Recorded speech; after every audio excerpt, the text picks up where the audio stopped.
Arena.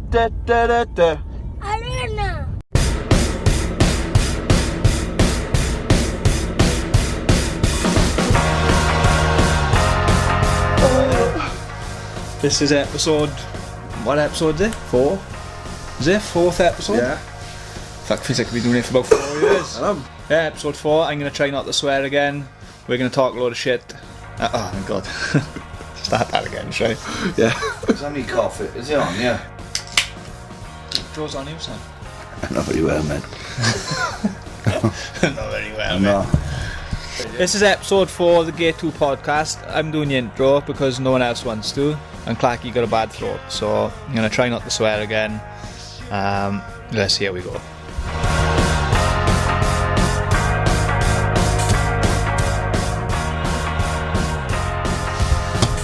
So we probably better start with the derby. I'm not talking to you anyway. Thoughts? Why aren't you talking? Thoughts. My thoughts are, when you ask someone to get you a Snickers before the match, and you give them £1.50 to do so, you expect to have your Snickers to eat during the match. He'd be waiting Or, for this. or failing that, if you're not going to have your Snickers because the person who's gone to buy it is pissed off to another part of the stadium, the least you expect is a text to say, I've got your Snickers, but I found a seat elsewhere, can you come and get it? Yeah, no problem. Not be given a melted Snickers at the end of the match. Ruined my derby delight. It was funny though, wasn't it? In my defence, I was so lucky to squeeze in the corner of the stand that I thought if I come down or you try to come up, people would notice that I'm basically sitting on someone's lap or standing on someone's toes even. Anyway, boys, can we talk about the game? I don't care about a squashed, melted Snickers the anymore. context of things. Well, you didn't think to ring me and say, oh, come get your Snickers, I got something. No, Right, okay, well, you My owe me a Snickers next the home last match. thing I was concerned with was a fucking Snickers. Millwall on 23rd? Millwall, yeah, expecting a fucking fresh Snickers, double one as well. I'll get you a Snickers. Right, on That's to the fine. game then. On the game. Atmosphere was poor, boys. Aye, yeah. Fucking morning. But fuck, imagine they had that corner as well. Fucking hell. Clutching at straws massively, wasn't he? I just think, you know, when you hear interviews like that, you're embarrassing your own club, like. Yeah, I was going to say. Wouldn't the Cardiff fans be thinking, oh my god, just shut up, Colin? Yeah. I was working in Cardiff on the Monday, which was fantastic. I was working in Cardiff on the Monday, and obviously there's a few scummers up there, and one of them been down to the game, and he said he couldn't believe it. He said the difference between the teams was chalk and cheese, and they were glad to get out with a 1-0. Yeah. Yeah. Well, yeah. I was on the same one. From the derby game, I watched it back, right? So I recorded the game, and when you're there, I didn't notice how well we played. 'Cause I'm so fucking nervous about conceding, so nervous about losing or not beating them. So I struggled to enjoy our performance, because against any other team, we'd have come out of that game and I'd have gone, God, that could have been 4-5-0, you know, if we'd have been a bit more clinical. Yeah. But I was just glad to get the game over with. It was fun. I thought the boys were absolutely excellent. I mean, we spoke last month with the derby, and we said that we knew how the game was going to go. We knew that they were going to be physical. We knew they were going to be direct. We knew we were going to play all the football and try not to break them down. They'd be that direct. But fucking, they were shit. There were points in the first half where they'd have a free kick a few yards into their half, and Neil Etheridge was taking and pumping them into the box. Yeah. I was like, oh my god. I just Do can't you know, like believe teams how do in the physical last we were. minute when We it were more or less every header. Clarky got his spot Yeah. on. I couldn't believe it. I was looking at Matt Rutledge Grimes. was winning headers, Grimes was winning headers, Dyer.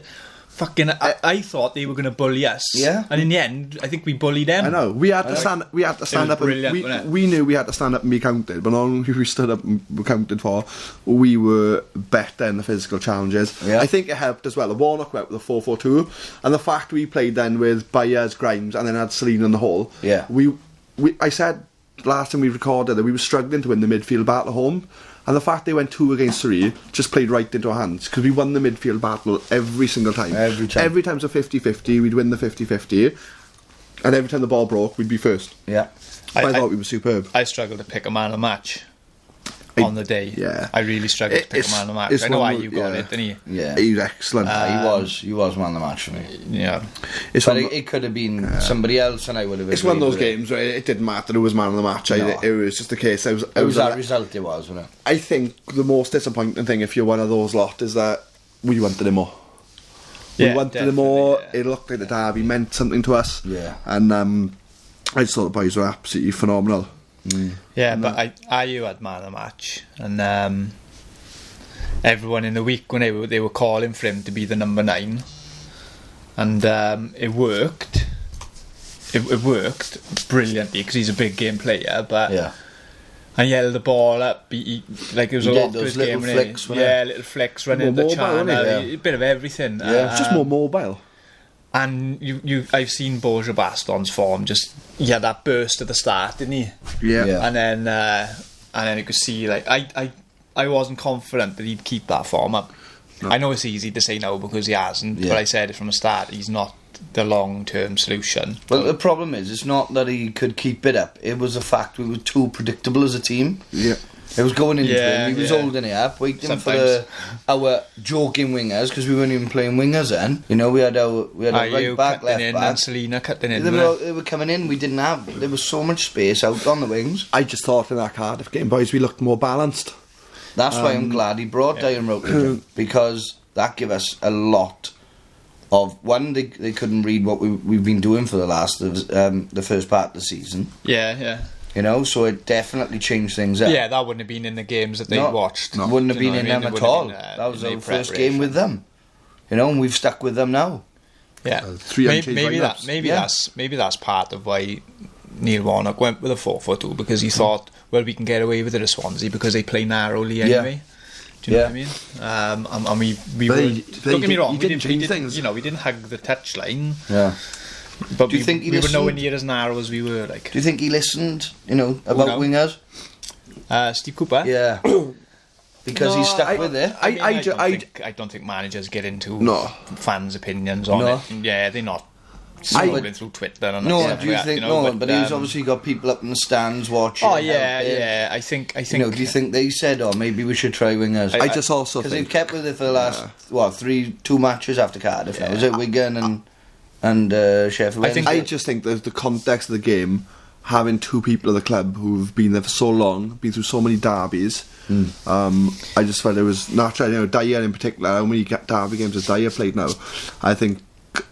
I just think a lot of it was bringing back people who were calm in the situation of playing those games, but more importantly, knew what the game meant as well. Yeah, I agree. But he's obviously stuck with it. Yeah, it's Wigan and Sheffield. It ticked 2 boxes. It was giving you width going forward, like natural width. And it was also, like Alex said, it was getting experienced people. But those 2 do cause trouble. Yeah, well, I mean, Routledge, I thought Routledge was brilliant. He had a brilliant game against Cardiff. He's 34, like. I mean, he's 34 and he's our age. Like, how many wingers do you know, play on the wing at 34? They've all moved inwards at that point. Fuck me, I was trying my luck as centre half, right back, left back, and everything. You know, last season at that age, I did swear, didn't I? Yeah, you did. What's my count? 1, you is did, it? yeah, you won so far. Right, that's your warning. Right, not going over 5. 50 pence. Not going over 5. We should actually have a swear jar. Yeah. Yeah, Ayew up top. Like I said, he's played up there ever since the derby, hasn't he? Yeah. What we played since the derby? Sheffield Wednesday. And Wigan away, Sheffield Wednesday away. And he's played up top. Played up top and played well. Same team as well. I just think I said it a little bit earlier, I think we're more balanced. I think he's sharper. Yeah. And we spoke last time that he was a little bit of a square peg in a round hole at wide, because as much ability he's got, he's quite awkward in that position. Yeah. But I just think that, you know, moving up top, it cause more problems. Were we unchanged yesterday as well? Well, Bidwell, wasn't it? Oh, Bidwell. That was the difference. Bidwell. Connor did come on then later. Yeah, but Connor's come on right wing the last 2 games. All of a sudden Connor's struggling again, but Norton's played really well. Yeah. I was that's good to have, when it's very competitive, you know. I was in IKEA yesterday. I know it's a good way to spend your Saturday, innit? Especially when the Swans are on. I can't believe you agreed to it, to be honest. I'd seen the score. Shows who's the weakest in our I know. I was going through the kitchen appliance area, like. Well, the knives. Sneaking a little look, innit? 1-0. Swans. 1-0 Swans, Ayew. Brilliant, no problem. You know, good fucking 90 odd minutes. Or There's 2. Good 80 minutes later. You swore. There's 2. Did I? Yeah. Right, I'm not going over 10. Good 80 minutes later. Still in IKEA because it's roofed on Saturday. You rang. Yeah. Singing some dreadful Ben Wilmot song down the phone that you'd made up. They call him Wilmot. He scores an equaliser. Okay, no, that's dreadful. That's what it was. That's brilliant. And I was like, surely the throwback to Kevin Austin, Willie Gray song is better for Wilmot. yeah, it is. That was just one I made him off the cuff when he was on the phone. I thought. I actually called him Wilmot anyway, not Wilmot. So I didn't know we'd gone 2-1 down. So he was landed because we'd equalised because he'd followed the score all the way through the game, and I was a bit gutted because the last time I checked we were 1-0 up. Yeah. But, and then 2-1 down, unfortunately. I mean, it's a good sign though to be going away from home. Yeah. Equalising. Yeah. In injury time to equalise. Not rolling over anymore. Tells a lot about the team's character, but to do it when you've already conceded yourself in injury time, I think says a little bit more. It's quite a funny game because the first half, there's no exaggeration, they could have been 2 or 3 up Sheffield Wednesday. Yeah. We were quite poor and scored our only real shot on target, and the goal wasn't exactly a thunder bastard. It was obviously a keeping error. But it's a good sign, obviously, to go in 1-0 up at half time. And in the second half, we controlled pretty much all the second half. You know, I was watching the game on the stream. Goals away, like. And then, you know, we had chances to go 2-0 up. Keepers made a couple of really good saves. They should have had a player, one of the most blatant second bookings you're ever going to see. And then 2 minutes later, he sets up a bloody goal. I but didn't watch any of it. To go 2-1 down in the 91st minute, when we'd been the better team in the second half, and then we threw absolutely everything at it. There's some footage going on Twitter if you wanted to see it as well of our last few minutes, just throwing everything at it. And just before we the post and everything, eh? well, just before we scored, keepers made an outstanding save. Yeah, from, I'm not sure. was it from Baez? I think it's from Baez. It says from Roberts, but I thought it was from Baez. The keepers made a great save, point blank, and then obviously we popped up with the equaliser right at the end. And something that, you know, doesn't go amiss. There's 2 goals we scored at Sheffield Wednesday, who've only conceded 2 at home all season, apparently. Yeah, well, that's a hell of a record for them. Yeah, fair play. Great record. Well, record. They've conceded. They've dropped 7 points in the last 5 minutes of the last 5 games. Yeah, and if it wasn't for dropping those points, they'd be second in the league. So they're not doing too bad. Sheffield well, it's 7th, isn't he? Yeah, 7th. So that's not bad at all.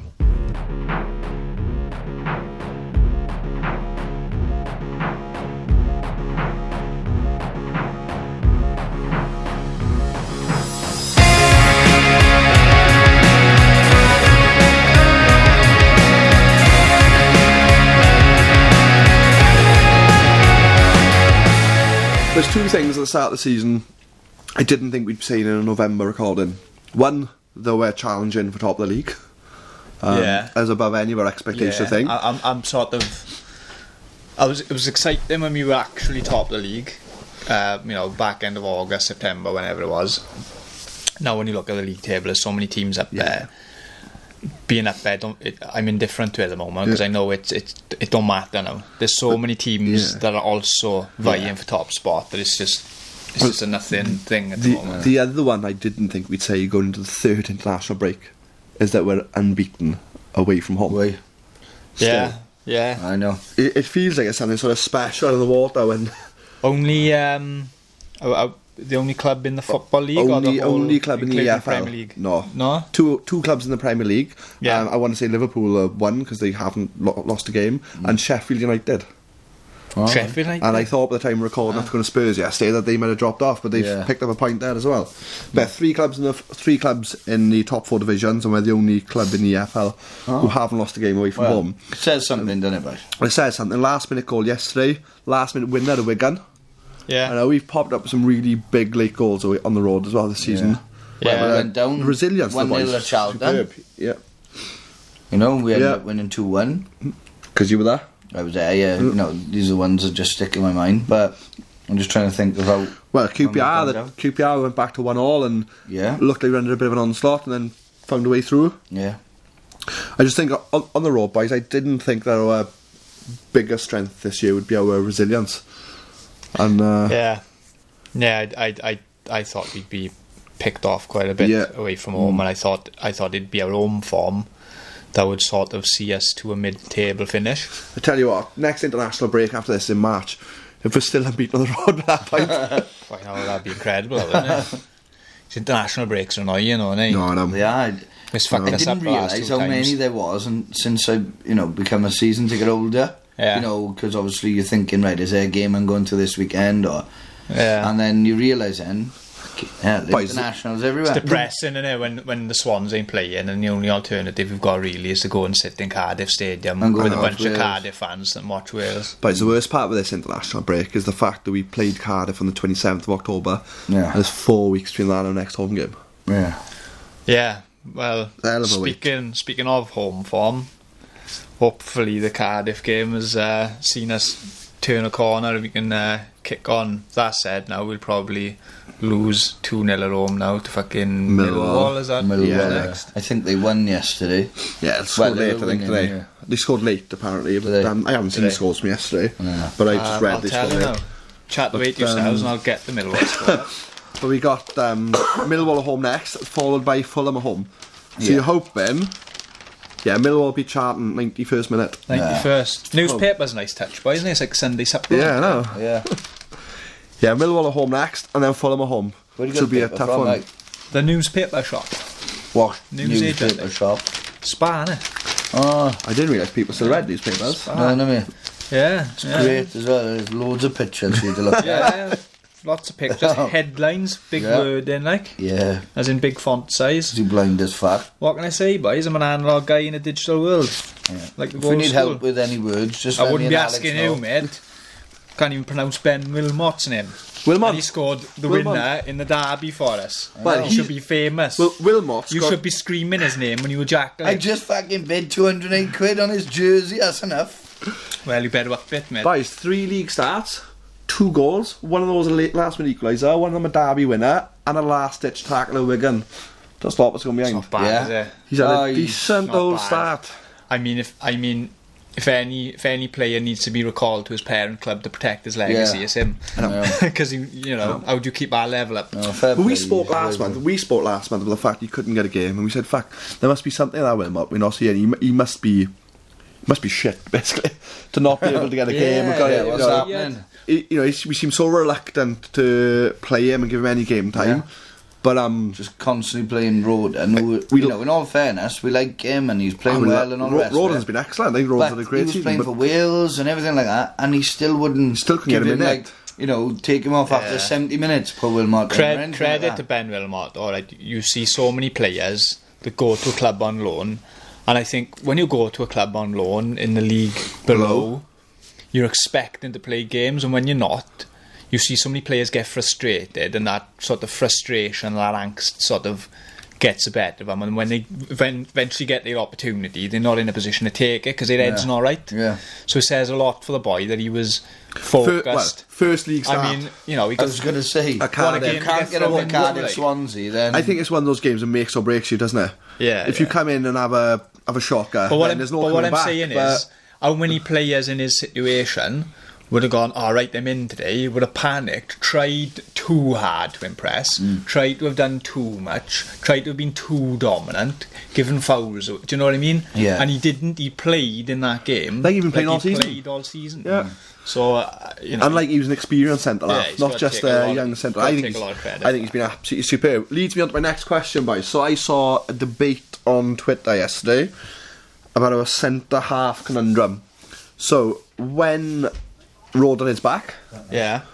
what are you thinking centre half? Who's your pairing? What do you go with? Well, it depends. For the moment, Yeah. I mean, at the moment, it don't matter because he's not coming back anytime soon, is he? But I think it comes down to when Joe Roden is back, how we are playing as a team, but also how Van der Horn and Ben Wilmot are playing. You can't discount Van der Horn being dropped. No. I know he's more experienced than the other two, but no one's place should be guaranteed in the side. So if Mike Van Dorn isn't playing well, then theoretically you could have Joe Rodon coming in to replace him.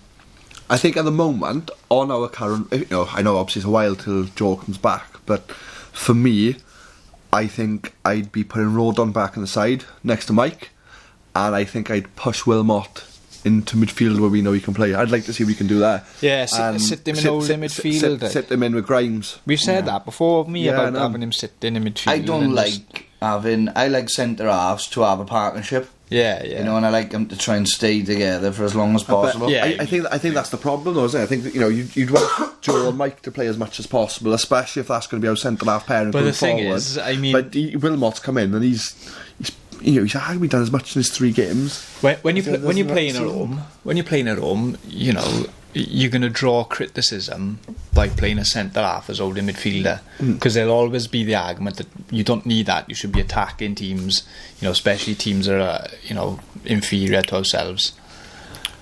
But there's a big argument for when you're away from home to the tougher sides in the division.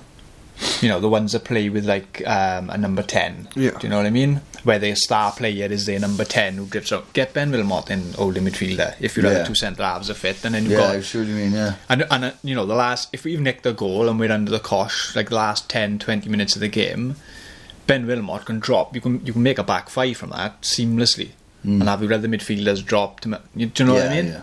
And then you see out the game. So you're playing in effect with 2 formations in one. Yeah. When you're attacking, you're a more orthodox 4-3-3, and then when you're defending, you're a 5-3-1. Yeah? Help me out, because my maths is terrible. Yeah, you're playing with 10 men. Yeah, am I playing with 10 men? Yeah, 5-3-2. Oh, we've had someone sent off then. We've had someone sent off. But you know what I mean? Ben Wilmot can drop in, can he? Stick to the newspaper, mate. But see, it works if we get someone sent off. As I've just proven. Adaptable. I hope we don't. Exactly. I'd rather. Exactly. So, we should really be doing a minute's silence now, but ex-forces, myself, with... Well, to be fair, you did. You fucked off out there. So...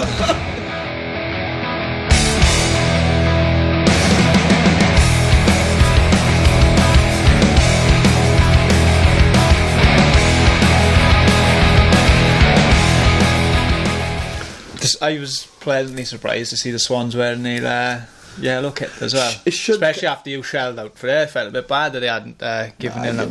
It should come. It's a kit that I really like. Should have worn it a Wigan as well. Yeah, no. Do you know what I mean?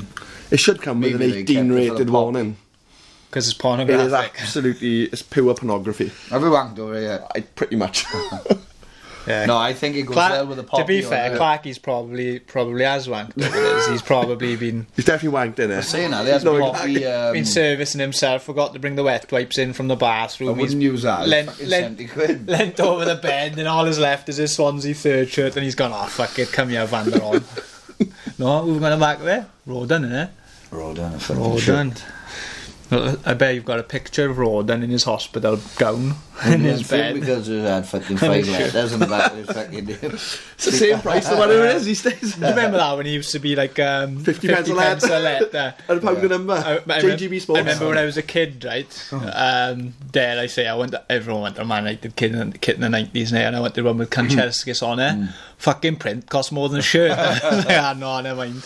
But it's the worst one. I remember going to JJB Sports to get my printing done, and obviously it's quite expensive. So I bought if you remember the last season of the Vets, we had the red away shirt, all the fans' names there. Yeah, Remax. So the Remax shirt. I thought, fuck, I want Adrian Forbes on the back of this, and I heard somebody said, in the market, Swansea market, they do printing, it's half the price. Great, took it into the market, got it printed. Fucked it up. Not fucking plain numbers, not the nationwide or Coca-Cola League numbers. Fuming, plain black 11 Adrian Forbes, Saturday League style. But didn't he show you first, like the numbers? I assumed when I said I was getting it printed, they'd turn around and say, just let you know, it's not the real print. Yeah, it's fucking gutting. Imagine you had an actual away shirt now with the actual patches and Adrian Forbes official printing on it. It'd be worth a small fortune. Yeah, no, it would. But it would. Right, boys, should we end on a game? Yeah. So higher or lower, same as last time.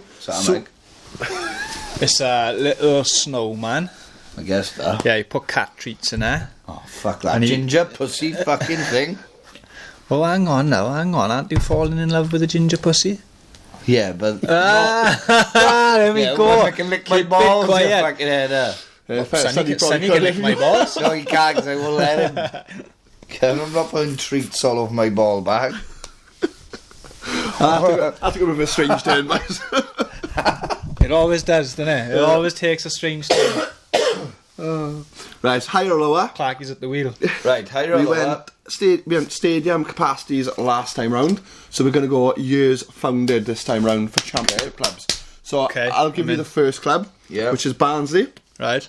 Who, according to Wiki, 1920 somewhere. were 1887. Ooh. So who's going to go first? I'll go first, go on. So easy one. the next club is Preston North End. Higher or lower? So were they formed before or after 1887? Do you know what? I'm going to say before. I think they're one of the oldest in the Football League.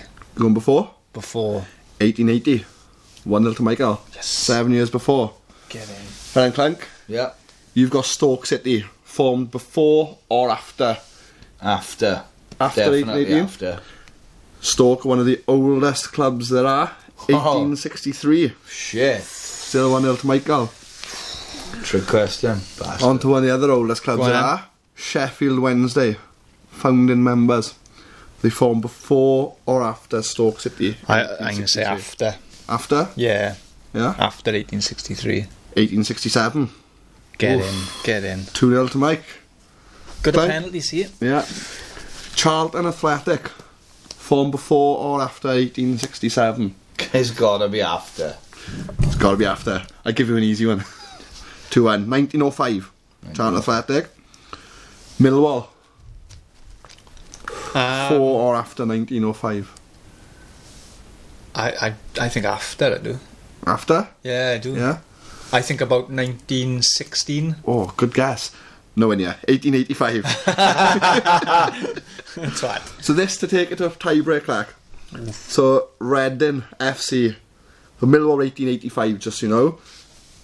Reading FC formed before or after 1885? Come on. Something saying before. Is that your final answer? Final answer before. Yes. Reading 1871. Oh, what?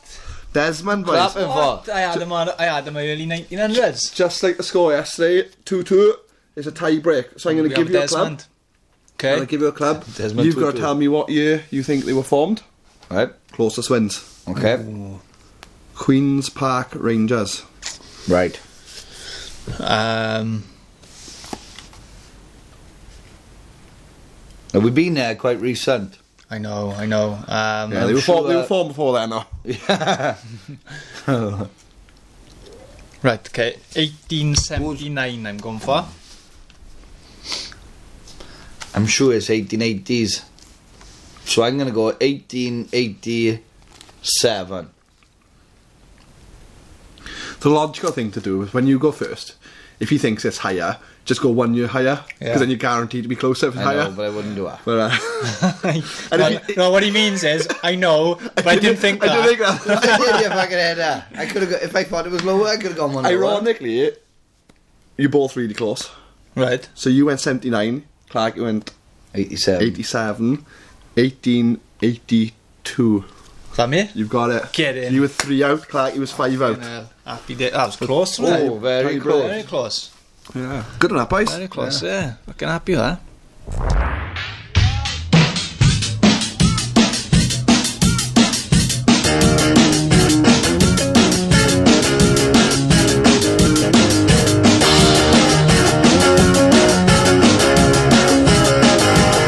You know I try so hard, but I think you don't see me 'cause I'm moving so fast. We call it rock. There's a lot of rumours about Wilmot and fucking Woodman going back in January now.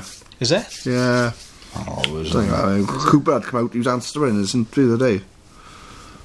He said it's not something they're worried about, it's not something they think is going to happen, but it's out their hands if it does. Thoughts?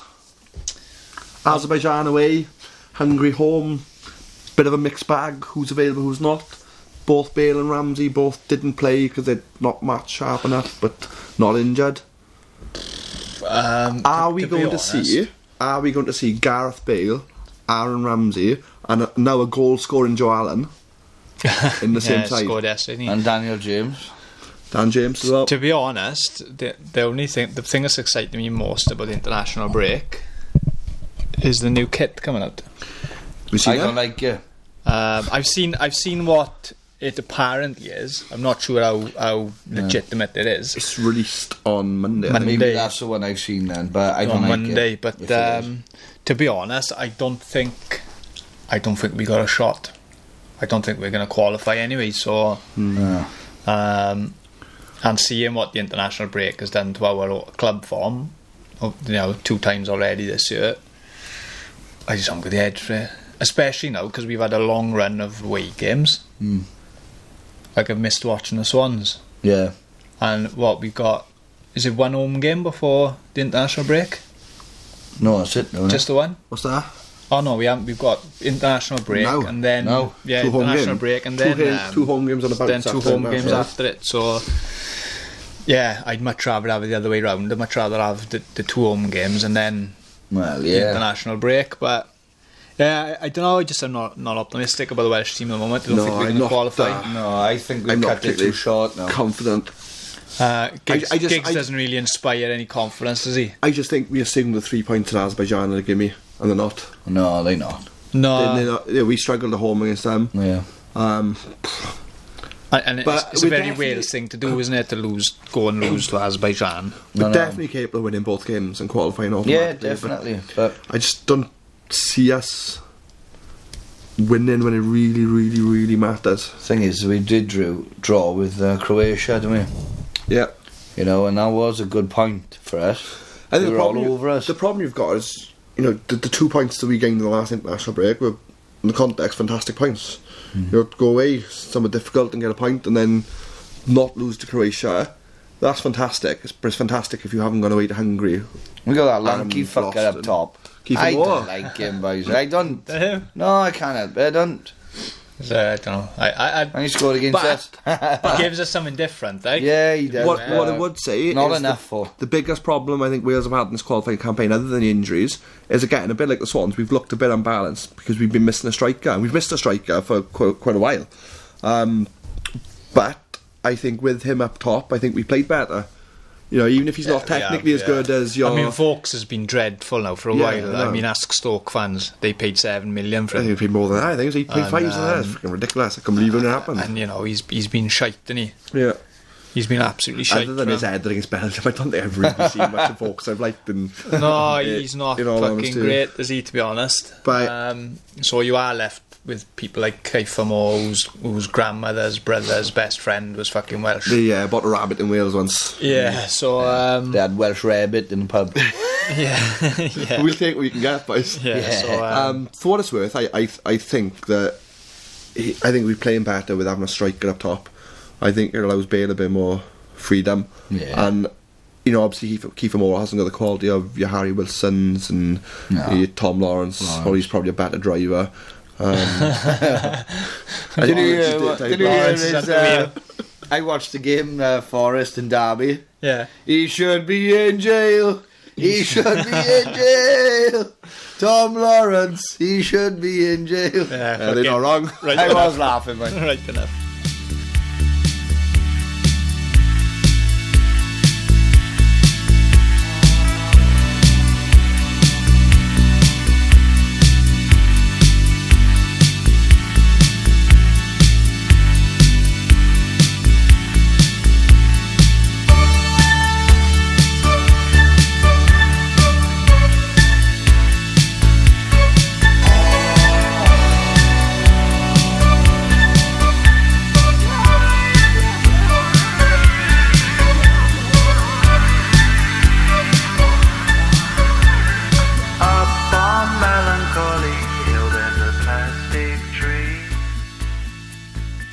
Just generally an outdraw, Clark. Yeah, think of it.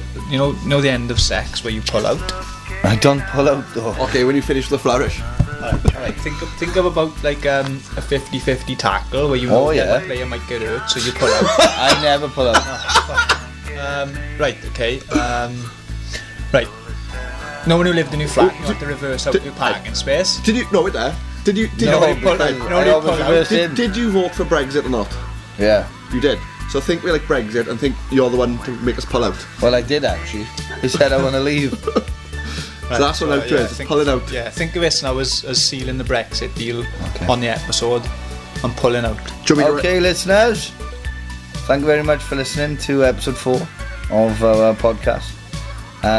Just before we go, I would like to just mention, as ex-forces or veteran myself, we did stop and pause this for the 1 minute silence. Hang on now, you were on the phone, you mate. Don't mug our listeners off. You were on the phone, you mate. He's lying. I would never ever answer that call. Your brain might have went silent, but your fucking mouth didn't. I would never ever answer that call, doing that. Yeah, so we just want to have a little mention to those who have fallen. I watched the Remembrance last night as well. Enjoyed that. Yeah, so that's about it really. We'll speak to you next month. Yeah, cheers. See you later.